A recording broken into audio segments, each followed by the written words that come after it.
Diffuse axonal injury refers to an extensive lesion in a white matter tract spread over wide areas. Diffuse axonal injury is generally produced by rotational movement of the head. Rotational movement of the head. Because of this, is also known as a shearing brain injury or axonal shear injury. Recently, it has been realized that diffuse axonal injury may result from mechanism other than trauma, such as ischemia.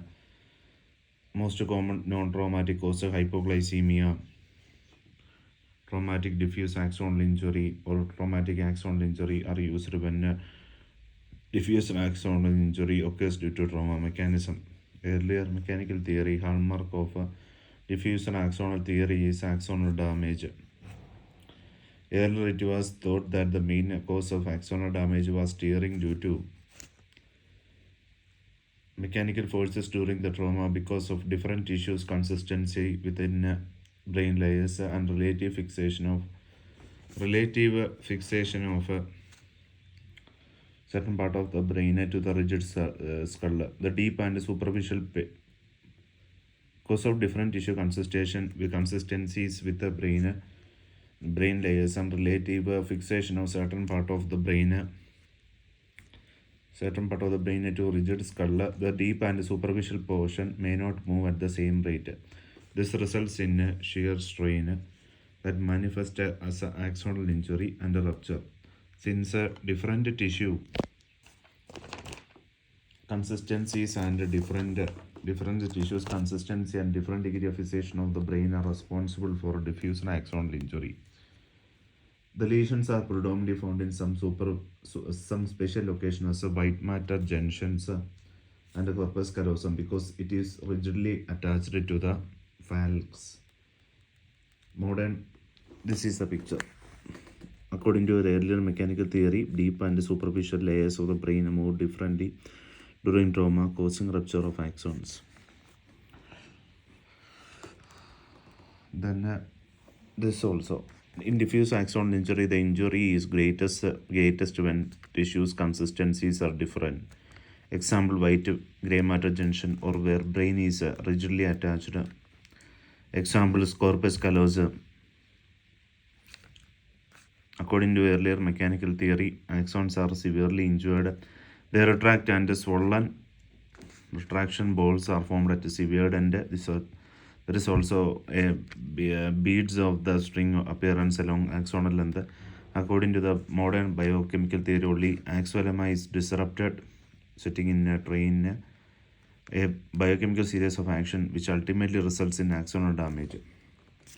Modern biochemical theory, stretching of axons during injury causes a physical disruption of axolemma membrane covering the axon. This opens up a sodium channels in the axolemma. Voltage changes, voltage gated calcium channels open. Calcium flows into the axon.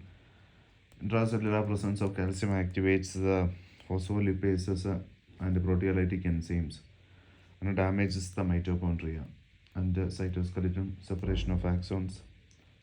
Axons swell up, there is impaired transport and accumulation of axonal transport protein, that is fast transport beta amyloid precursor protein, and the slow transport neurofilament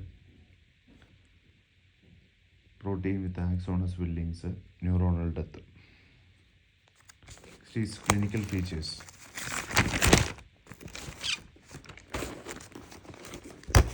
Clinical features, that is clinical presentation of diffuse axonal injury depends upon the severity of injury. Both the severe GCS 3 to 8 and moderate 9 to 12 and head injury have been associated with a diffuse axonal injury. Mild diffuse axonal injury, coma lasted 6 to 24 hours. Coma lasting less than 6 hours is termed as a severe concussion. Patient with a mild axonal injury usually present with a history of brief loss of consciousness and good neurologic status without subsequent deterioration. One half of mild head injury patients develops a post-concussion syndrome. They usually have a subjective complaints including difficulty in concentrating memory problem, headache, disequilibrium, neuropsychologic testing reveals a defect in information processing, moderate diffuse axonal injury, more than coma last more than 24 hours without a prominent clinical signs of brainstem dysfunction, severe diffuse axonal injury, more than 24 hours with a brainstem dysfunction signs. The postmortem and histological appearances closely.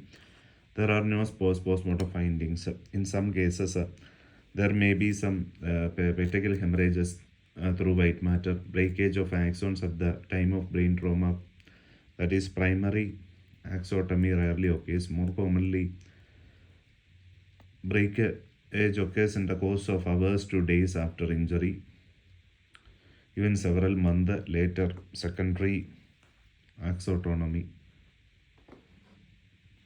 Due to biochemical mechanism described above, a most significant finding is a bulb formation at the terminal end of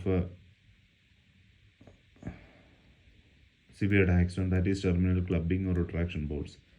These are best demonstrated with a silver impregnation technique or with immunoperoxidase method for axons. Another method for identify traumatic damage to axon is by detecting beta amyloid precursor protein immunoreactive axons or bulbs scattered or in groups in hemisphere, white matter, corpus callosum, and journal capsule.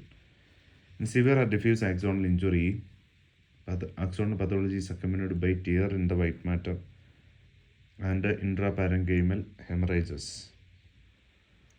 Thank you.